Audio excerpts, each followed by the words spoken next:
بسم اللہ الرحمن الرحیم ان الحمد للہ نحمده ونستعینه ونستغفره ونعوذ باللہ من شرور انفسنا ومن سیئات اعمالنا من يهده الله فلا مضل له ومن يضلل فلا هادي له واشهد ان لا اله الا الله وحده لا شريك له واشهد ان محمدا عبده ورسوله يا ايها الذين امنوا اتقوا الله حق تقاته ولا تموتن الا وانتم مسلمون يا أيها الناس اتقوا ربكم الذي خلقكم من نفس واحدة وخلق منها زوجها وبث منهما رجالا كثيرا ونساء واتقوا الله الذي تساءلون به والأرحام إن الله كان عليكم رقيبا يا أيها الذين آمنوا اتقوا الله وقولوا قولا سديدا يصلح لكم أعمالكم ويغفر لكم ذنوبكم ومن يطع الله ورسوله فقد فاز فوزا عظيما أما بعد فإن خير الحديث كتاب الله وخير الهدي هدي محمد صلى الله عليه وسلم وشر الأمور محدثاتها وكل محدثة بدعة وكل بدعة ضلالة وكل ضلالة في النار أعوذ بالله من الشيطان الرجيم بسم الله الرحمن الرحيم إن تجتنبوا كبائر ما تنهون عنه نكفر عنكم سيئاتكم وندخلكم مدخلا كريما۔ تمام قسم کی تعریفات و توصیفات، بڑائی، کبریائی، حمد و ثنا اللہ سبحانہ و تعالیٰ کے لیے لائق و زیبا ہے، جس نے ہم تمام انسانوں کو پیدا فرمایا اور ہمیں دنیا میں یوں ہی لاچار اور بے بس بھٹکتا ہوا نہیں چھوڑ دیا، بلکہ ہم انسانوں کو سیدھا راستہ دکھانے کے لیے اللہ سبحانہ و تعالیٰ نے ہر زمانے میں، ہر دور میں، ہر قوم میں اپنے انبیاء اور رسول کو مبعوث فرمایا۔ ان تمام کے تمام انبیاء اور رسل پر بے شمار درود و سلام نازل ہوں، خصوصاً نبی آخر الزماں محمد مصطفیٰ صلی اللہ تعالی علیہ وسلم پر۔ محترم حاضرین جمعہ، سامعین کرام، اس دنیا میں رہنے والا ہر انسان بہترین اور خوبصورت چیزوں کو پسند کرتا ہے، اور انسان یہی سوچتا ہے کہ ہمیں ہمیشہ اچھی اور خوبصورت چیزوں سے ہی سامنا ہو۔ اسی لیے انسان مرنے کے بعد بھی جنت پانے کی خواہش کرتا ہے، اور دنیا میں ایسا کوئی مسلمان نہیں جو جنت پانے سے انکار کرے یا وہ جنت میں جانے کی خواہش نہ رکھتا ہو، کیونکہ اللہ سبحانہ و تعالیٰ نے جنت کو اتنی خوبصورت اور اتنی پرکشش اور دلکش بنایا ہی ہے۔ اور جنت اس وقت بھی موجود ہے۔ کچھ لوگ اس بات پر اعتراض بھی کرتے ہیں کہ اس وقت جنت موجود نہیں ہے، بلکہ قیامت کے دن اللہ سبحانہ و تعالی جنت کو پیدا فرمائے گا، جہنم کو پیدا فرمائے گا۔ حالانکہ جنت و جہنم یہ تمام چیزیں آج بھی موجود ہیں اور ہمیشہ موجود رہیں گی۔ کتاب و سنت کے اندر بھی اس کی دلیلیں وارد ہوئی ہیں۔ اللہ سبحانہ و تعالیٰ نے ارشاد فرمایا سورہ نجم کے اندر وَلَقَدْ رَآهُ نَزْلَةً أُخْرَىٰ عِندَ سِدْرَةِ الْمُنتَهَىٰ عِندَهَا جَنَّةُ الْمَأْوَىٰ۔ اس سورہ میں اللہ سبحانہ و تعالیٰ نے نبی آخر الزماں محمد مصطفیٰ صلی اللہ علیہ وسلم کے معراج پر جانے کا واقعہ اور اس حالت کو بیان کیا ہے۔ اللہ رب العزت نے فرمایا کہ اللہ کے نبی نے جبرائیل علیہ السلام کو ایک مرتبہ اور دیکھا، سدرۂ منتہا کے پاس دیکھا، اور وہ سدرۃ المنتہا کہاں پر ہے؟ وہ جنت الماوا کے پاس ہے۔ معلوم ہوا کہ جنت کے پاس ہی سدرۃ المنتہا ہے، اور یہ اللہ سبحانہ و تعالیٰ نے آج سے 1400 سال پہلے قرآن مجید کے اندر بیان فرمایا۔ یعنی جنت موجود تھی، اور اسی طریقے سے احادیث کے اندر بھی بے شمار مقامات پر اللہ کے نبی صلی اللہ علیہ وسلم نے جنت کے موجود ہونے کا تذکرہ فرمایا۔ آپ نے فرمایا جب انسان قبر میں جاتا ہے، اگر وہ نیک ہوتا ہے تو بھی اسے اس کا ٹھکانہ دکھایا جاتا ہے، اگر وہ بد ہوتا ہے، اس کے اعمال اچھے نہیں ہوتے ہیں، پھر بھی اسے قبر میں اس کا ٹھکانہ دکھایا جاتا ہے۔ یعنی اس کے سامنے جنت بھی پیش کی جاتی ہے، اور اگر انسان برا ہوا تو اس کے سامنے جہنم بھی پیش کی جاتی ہے۔ اسی طریقے سے معراج کی حدیث میں اس بات کی صراحت موجود ہے کہ اللہ کے نبی صلی اللہ علیہ وسلم نے جنت کی بھی سیر کی تھی اور جہنم کی بھی سیر کی تھی۔ معلوم ہوا کہ جنت و جہنم موجود ہے اور ہمیشہ موجود رہے گی، اور جنت کو اللہ سبحانہ و تعالیٰ نے پرکشش اور لوگوں کو لبھانے والی بنایا، انتہائی خوبصورت بنایا، اور انتہائی وسیع و عریض۔ آج انسان نے اس دنیا میں سب سے دور جو چیز دیکھی ہے وہ انسان کی آنکھوں سے نہیں بلکہ دوربین سے نظر آنے والا آخری ستارہ ہے، جو اربوں لائٹ ایئر کے فاصلے پر ہے، جبکہ جنت کی وسعت، جنت کی چوڑائی اس سے کہیں زیادہ ہے اور اس سے کئی گنا زیادہ ہے۔ اللہ سبحانہ و تعالیٰ نے بے انتہا اور وسیع و عریض جنت کو بنایا ہے، اور اس کی تمام نعمتیں بھی انوکھی اور پرکشش بنائی ہیں۔ اللہ سبحانہ و تعالیٰ نے جنت میں وہ خاصیت رکھا ہے کہ لوگ اس کی طرف رغبت کریں، لوگ اس کی طرف آئیں اور زیادہ سے زیادہ اسے حاصل کرنے کی کوشش کریں۔ جنت کی تمام نعمتیں اپنے لیے انداز میں اور ایک دم انوکھی ہیں۔ جب انسان کو جہنم سے نکالا جائے گا، جنت میں داخل کیا جائے گا، تو اسے جب نکالا جائے گا تو اس کی حالت انتہائی بدتر ہو چکی ہوگی۔ اور آج لوگ یہ بھی کہہ دیتے ہیں کہ اگر ہم توحید کا اقرار کرتے ہیں، ہم اگر شرک نہیں کرتے ہیں، اگر ہم گناہ کرتے بھی ہیں، جہنم میں ہمیں داخل کیا جائے گا تو بھی اللہ سبحانہ و تعالی ہمیں نکال لے گا۔ یقیناً نکالا تو جائے گا، لیکن جس وقت انسان کو جہنم سے باہر نکالا جائے گا اس کی حالت ایسی ہوگی کہ جیسے جلا ہوا کوئلہ ہوتا ہے، انسان جل کر کے بالکل کوئلہ بن چکا ہوگا، تب اسے جہنم سے نکالا جائے گا۔ ایک تھوڑی مدت کے لیے، چند سالوں کے لیے، چند دنوں کے لیے انسان کو جہنم میں ڈالا جائے گا اس کے اعمال کی بنا پر، لیکن اسی دوران اس کی حالت انتہائی بدتر ہو چکی ہوگی اور وہ کئی بار جل چکا ہوگا، تب اللہ سبحانہ و تعالی اسے جہنم سے نکالے گا۔ اور جہنم سے نکالنے کے بعد اسے نہر حیات میں غوطہ دلایا جائے گا۔ اس پانی کی وجہ سے انسان بالکل فریش ہو جائے گا، وہ بالکل ٹھیک ہو جائے گا، ایسا لگے گا ہی نہیں کہ وہ جہنم سے نکالا گیا ہے۔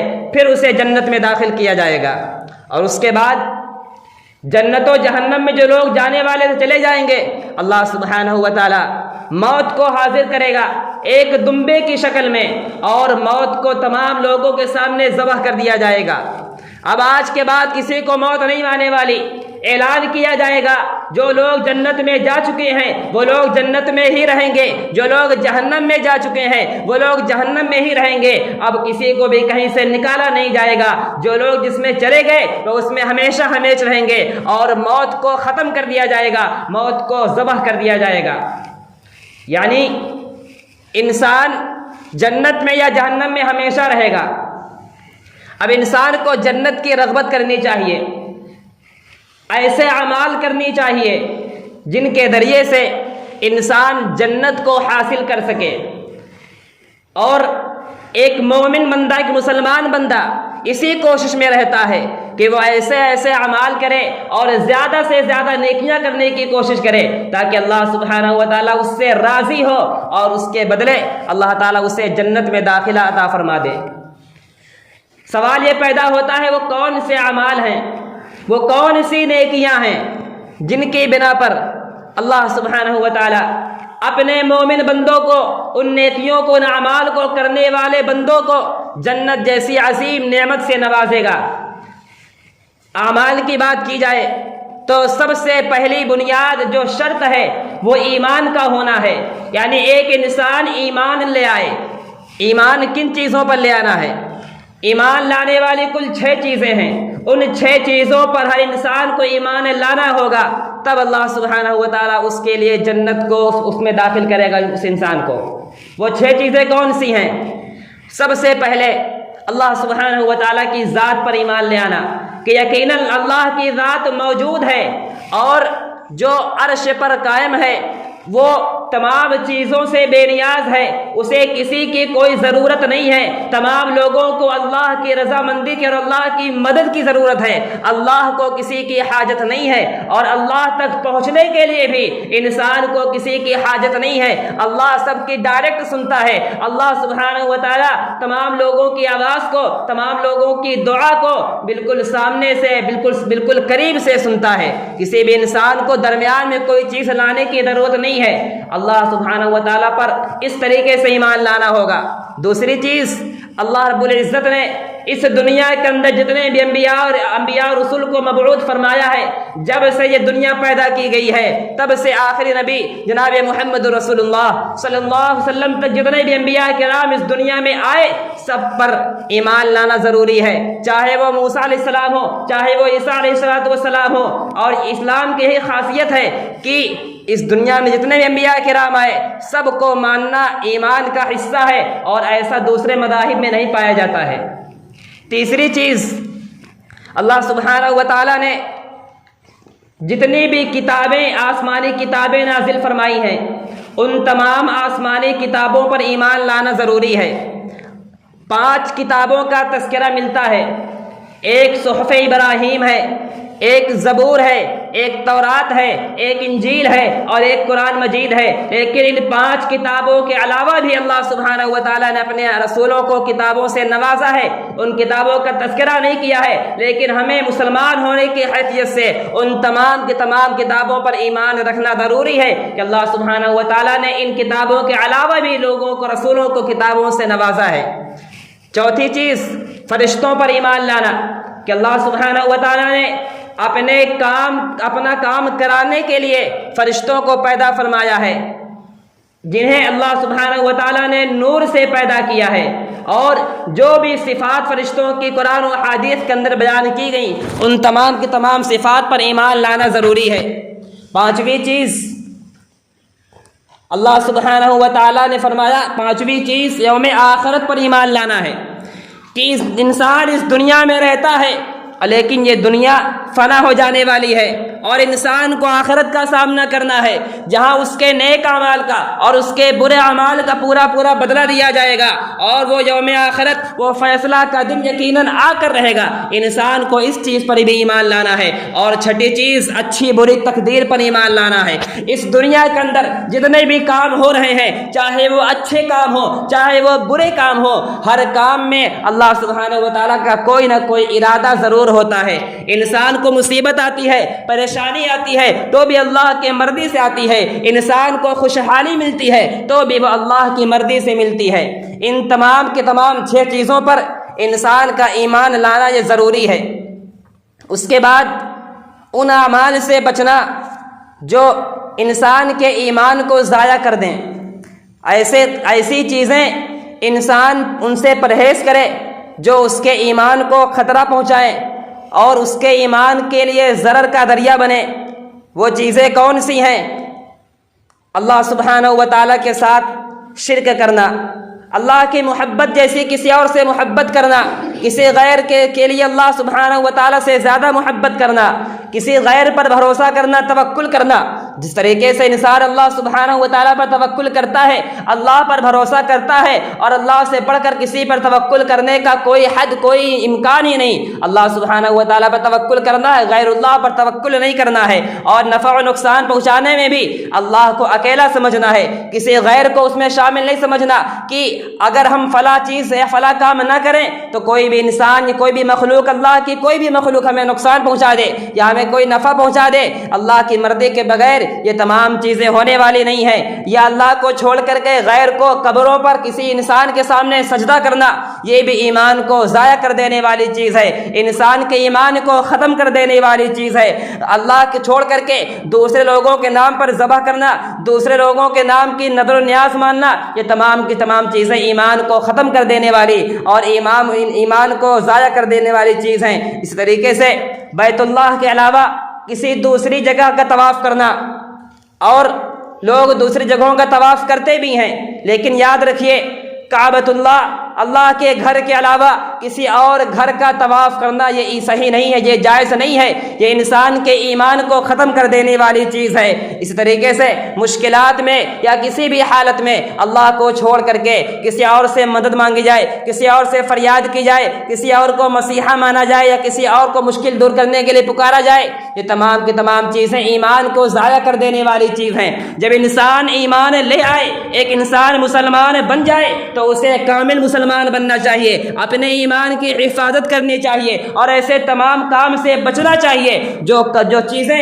یا جو اعمال، جو افعال اس کے ایمان کو ختم کر دیں یا اسے اسلام سے خارج کر دیں۔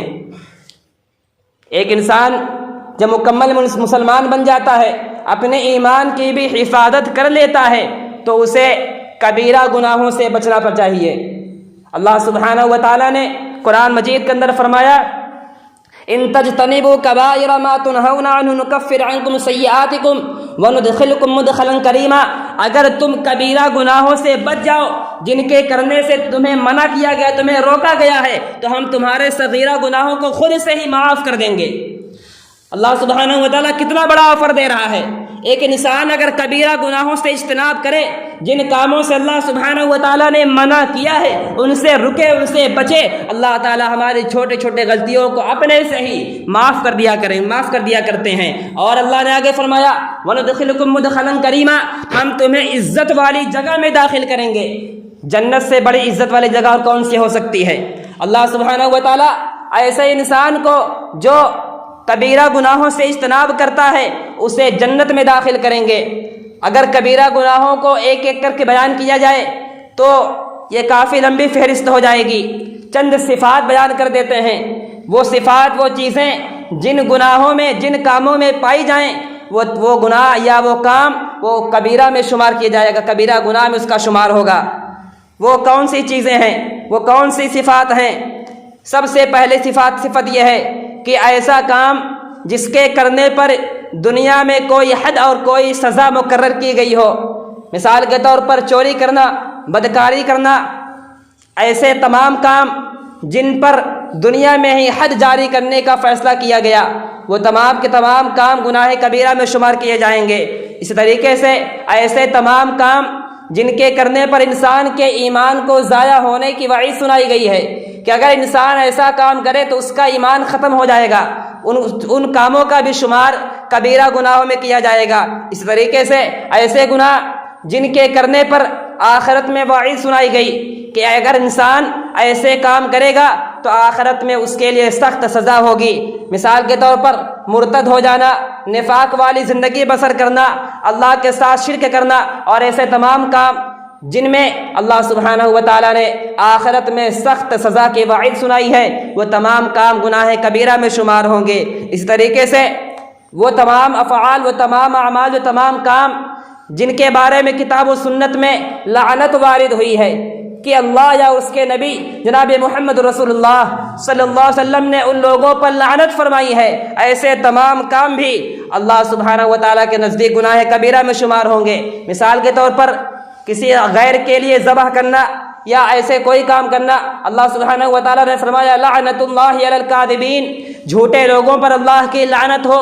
اس طریقے سے اللہ کے نبی جناب محمد رسول اللہ صلی اللہ علیہ وسلم نے جو بھی چیزیں بیان فرمائیں ان تمام چیزوں کا شمار گناہ کبیرہ میں کیا جائے گا، یا کتاب و سنت کے اندر وہ اعمال و افعال جن کے بارے میں کہا گیا کہ فلاں کام کرنے والا انسان فاسق ہو جائے گا، یہ کام فسق و فجور کا ذریعہ ہے، وہ تمام کام بھی گناہ کبیرہ میں شمار کیے جائیں گے۔ یہ صفات ہیں گناہ کبیرہ کی، ایسی صفات جن کام میں بھی، جن گناہ میں بھی، جن چیزوں میں بھی پائی جائے ان کا شمار کبیرہ گناہوں میں کیا جائے گا۔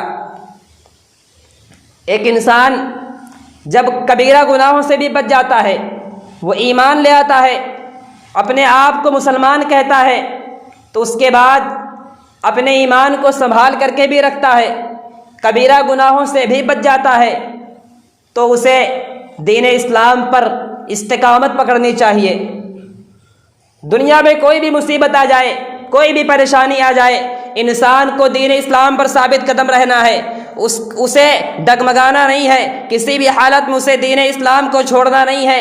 اللہ سبحانہ و تعالیٰ قرآن مجید میں ارشاد فرماتے ہیں، ان الذین قالوا ربنا اللہ ثم استقاموا، جو لوگ یہ کہیں کہ اللہ میرا رب ہے، میرا رب اللہ ہے، پھر اس پر ڈٹ جائیں، اس پر جم جائیں، اور اس کے بعد اللہ سبحانہ و تعالیٰ نے فرمایا ان الذین قالوا ربنا اللہ ثم استقاموا فلا خوف علیہم ولا هم یحزنون، ایسے لوگوں کو کوئی بھی غم نہیں، کوئی بھی خوف نہیں، انہیں کل قیامت کے دن کسی بھی قسم کا کوئی غم اور کوئی خوف نہیں ہوگا۔ اللہ سبحانہ و تعالیٰ ان کے معاملات میں آسانی پیدا فرمائیں گے۔ اور اسی آیت کے آگے اللہ سبحانہ و تعالیٰ نے اس چیز کی بھی وضاحت کی، اولئک اصحاب الجنۃ خالدین فیہا جزاء بما کانوا یعملون، یہ لوگ وہ ہیں جن کے لیے اللہ سبحانہ و تعالیٰ نے جنت کو تیار کر کے رکھا ہے، جو اس میں ہمیشہ ہمیشہ رہیں گے، یہ ان کے اعمال کا بدلہ ہے۔ وہ عمل کون سا ہے؟ وہ دین اسلام کا اظہار کرنے کے بعد اس پر جم گئے تھے، اس پر ڈٹ گئے تھے، دنیا کا کوئی بھی کام، دنیا کی کوئی بھی چیز انہیں نیک اعمال کرنے سے، نیکیاں کرنے سے روکتی نہیں تھی، دنیا میں وہ کبھی ڈرتے نہیں تھے، نیک اعمال کرنے سے کبھی ہچکچاتے نہیں تھے۔ ایسے انسان کو اللہ سبحانہ و تعالیٰ جنت میں داخل کرے گا۔ اور اسی مضمون کو اللہ کے نبی صلی اللہ علیہ وسلم نے بیان کرتے ہوئے ارشاد فرمایا، کل امتی یدخلون جنت الا من ابا، میرے امت کا ہر انسان جنت میں داخل ہوگا سوائے اس کے جو انسان جنت میں جانے سے انکار کر دے۔ صحابہ کرام پریشان ہو گئے، ایسا کون سا انسان ہے جو جنت میں جانے سے انکار کر دے؟ سوال کیا اللہ کے نبی وہ کون ہو سکتا ہے؟ فرمایا جو میری اطاعت کرے، من اطاعنی دخل الجنہ ومن عصانی فقد ابا، جو انسان میری اطاعت کرتا ہے وہ جنت میں داخل ہو جائے گا، اور جو میری نافرمانی کرتا ہے گویا وہ انکار کر رہا ہے کہ جنت میں داخل نہیں ہوگا۔ معلوم ہوا ہر حالت میں دین اسلام پر ڈٹ جانا ہے، کتاب و سنت کو لازم پکڑ لینا ہے، اور کسی بھی حالت میں، کسی بھی صورت میں کتاب و سنت کو چھوڑنا نہیں ہے، اس پہ ڈٹ جانا ہے، تب اللہ سبحانہ و تعالی ہمیں جنت میں داخلہ عطا فرمائیں گے۔ اس کے بعد ایک اور جو سب سے بہترین اعمال ہیں وہ قرآن مجید کی تلاوت ہے۔ انسان جو قرآن مجید کی تلاوت کرتا ہے، قیامت کا دن ہوگا، قرآن مجید انسان کے لیے سفارش کرے گا، اور اللہ سبحانہ و تعالیٰ قرآن مجید کی سفارش کو قبول بھی فرمائیں گے، اور قرآن اپنے پڑھنے والے کو جنت میں لے جا کر کے رہے گا۔ یہ پورے قرآن کی بات ہوئی۔ اس کے علاوہ قرآن کے اندر ایسی کچھ مخصوص صورتیں، مخصوص آیتیں ہیں جن کی بہت زیادہ فضیلت اللہ سبحانہ و تعالیٰ نے بیان فرمائی ہے۔ اس میں سے ایک آیت الکرسی ہے۔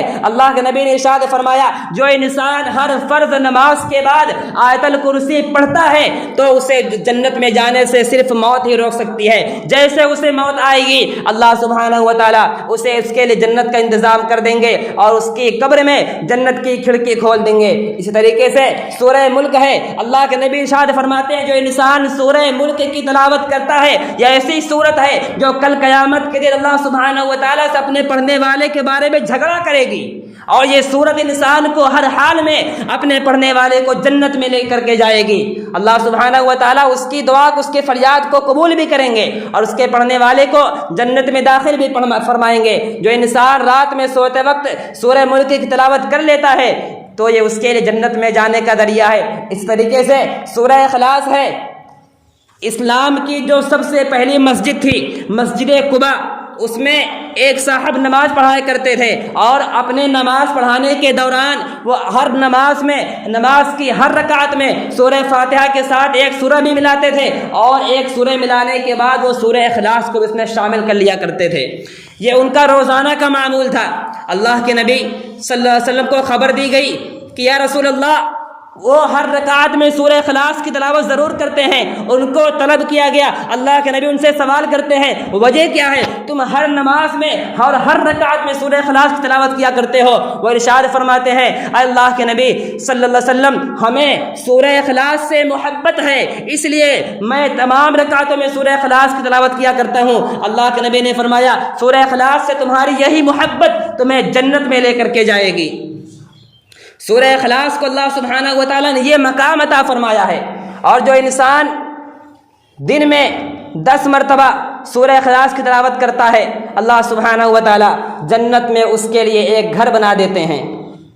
سورہ اخلاص کی اور پورے قرآن مجید کی اللہ سبحانہ و تعالیٰ نے یہ خاصیت رکھی ہے، اور پورے قرآن کا اللہ نے یہ مقام رکھا ہے کہ وہ اپنے پڑھنے والے کو جنت میں لے کر کے جائے گا۔ لیکن المیہ یہ ہے کہ لوگ قرآن کو صرف رکھنے کے لیے اور صرف برکت حاصل کرنے کے لیے گھر میں رکھتے ہیں۔ قرآن پر کتنی گرد جمی ہوتی ہے یہ اس کی کوئی فکر نہیں ہوتی ہے۔ انسان اگر دل لگا کے قرآن کو پڑھتا ہے تو یہ اس کے جنت میں جانے کے لیے کافی ہوگا۔ اس کے بعد جو انسان اللہ سبحانہ و تعالیٰ کا ذکر کرتا ہے، ذکر و اذکار کی پابندی کرتا ہے، ایسے انسان کو بھی اللہ سبحانہ و تعالیٰ جنت میں داخل فرمائیں گے۔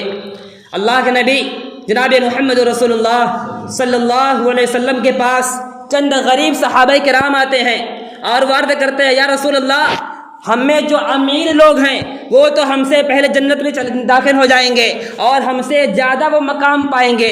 وجہ یہ ہے کہ نماز ہم بھی پڑھتے ہیں، نماز وہ بھی پڑھتے ہیں، روزہ ہم بھی رکھتے ہیں، روزہ وہ بھی رکھتے ہیں، لیکن ہمارے پاس مال نہیں ہوتا ہے، ہم صدقہ نہیں کر پاتے ہیں۔ مالدار لوگ صدقہ بھی کر لیا کرتے ہیں، مالدار لوگ اللہ کے راستے میں خرچ کرتے ہیں، اللہ کے راستے میں جہاد بھی کیا کرتے ہیں، ہم تو پیچھے رہ جائیں گے۔ اللہ کے نبی ارشاد فرماتے ہیں نہیں تم پیچھے نہیں رہ جاؤ گے، کیا میں تمہیں کوئی ایسا چیز نہ بتا دوں کہ جس کے ذریعے سے تم لوگوں کی برابری کر لو گے اور تمہاری برابری کوئی نہیں کر پائے گا، الا یہ کہ کوئی انسان انہی اعمال کو پڑھے تبھی وہ تمہاری برابری کر سکتا ہے۔ وہ کون سی چیزیں ہیں؟ اللہ کے نبی نے ارشاد فرمایا تم ہر نماز کے بعد 33 مرتبہ سبحان اللہ، 33 مرتبہ الحمدللہ اور 33 مرتبہ اللہ اکبر کہا کرو۔ اگر تم ہر نماز کے بعد یہ ذکر کرو گے تو تم ان کی برابری کر لو گے۔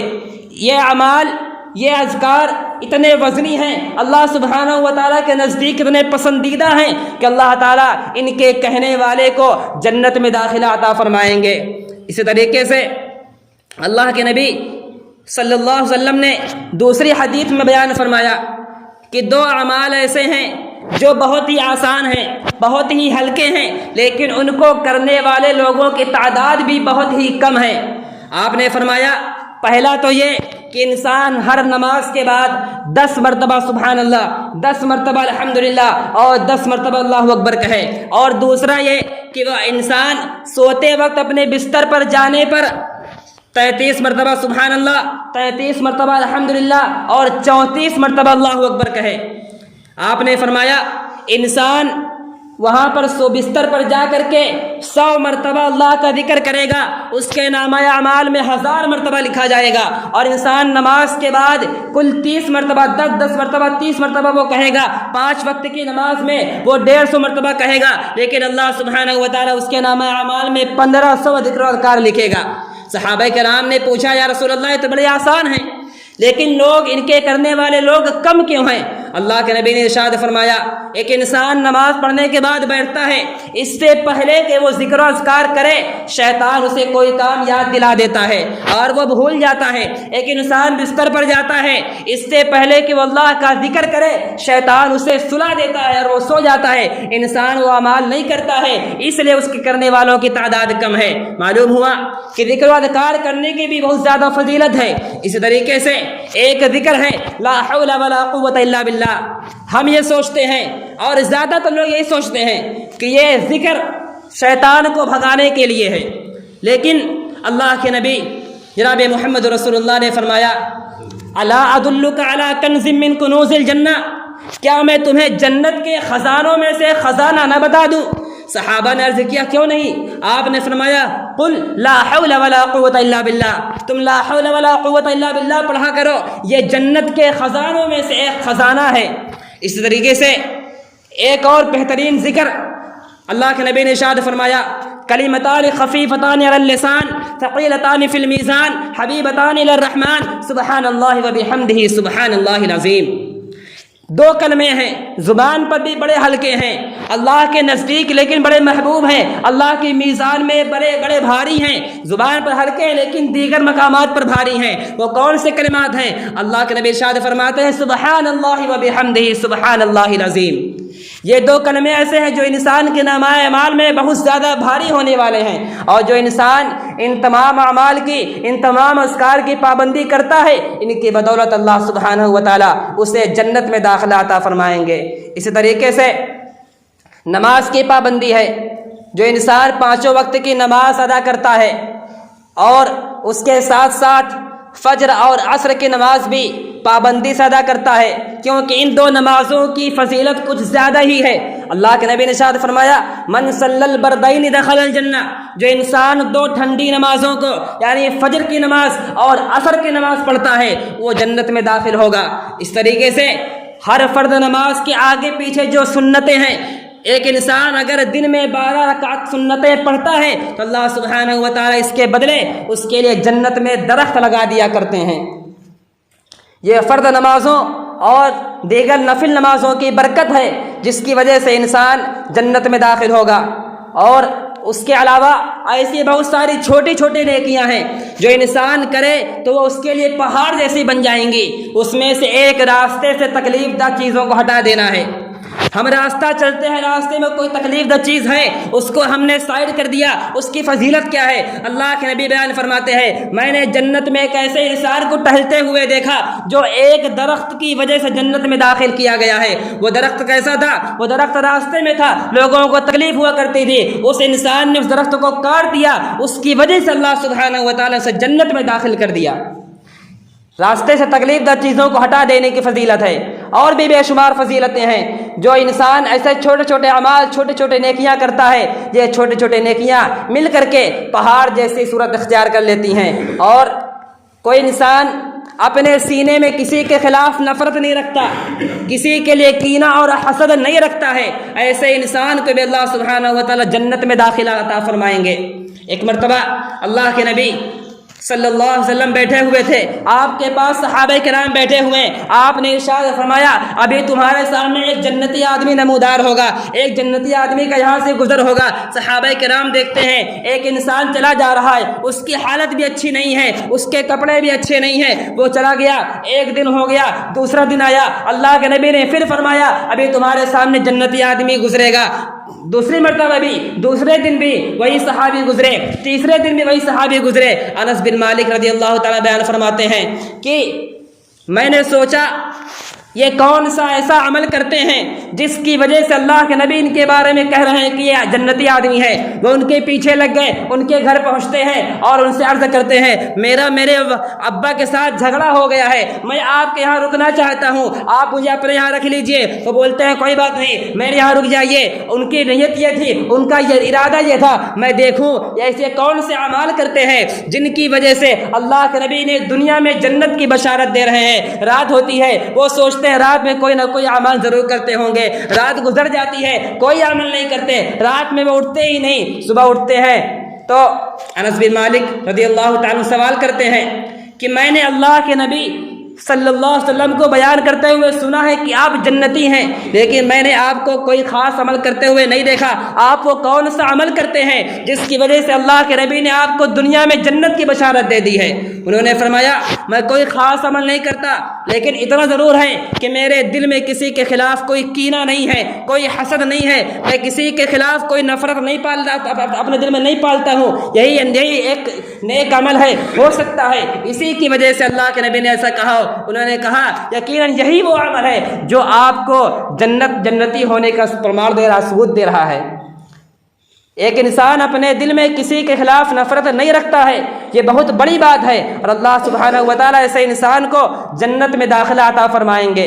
اور اسی طریقے سے ایک دوسرے کو سلام کرنا، مسکین کو کھانا کھلانا، صلہ رحمی کرنا اور تہجد پڑھنا، اللہ کے نبی صلی اللہ علیہ وسلم نے ان تمام چیزوں کو ایک ہی حدیث میں بیان کر دیا۔